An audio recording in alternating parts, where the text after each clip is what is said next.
الدراري لعبوا سي لو بريميير فوا اللي تلاقينا بعضياتنا معليش. كولومبيا عندها فرقه مزيانه، لعبوا مزيان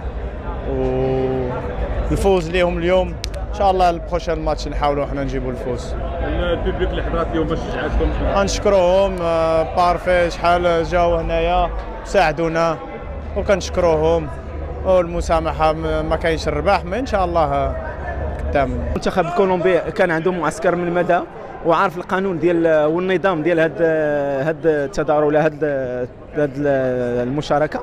فاليوم حنايا ما عرفناش القانون 100%، وانما تنظن بان مباراه اللي غتاخذ منا بزاف الحوايج باش تخليك في المباراه الجايه تكون كونسونطري، وبقى عندنا الحمد لله الامل. فنتمنى ان شاء الله نفوزوا في مباراه اخرى ونتاهلوا للربع النهائي. هذا شغف كبير، انا هذا ما غيجينيش يعني صدفه ولا مفاجاه.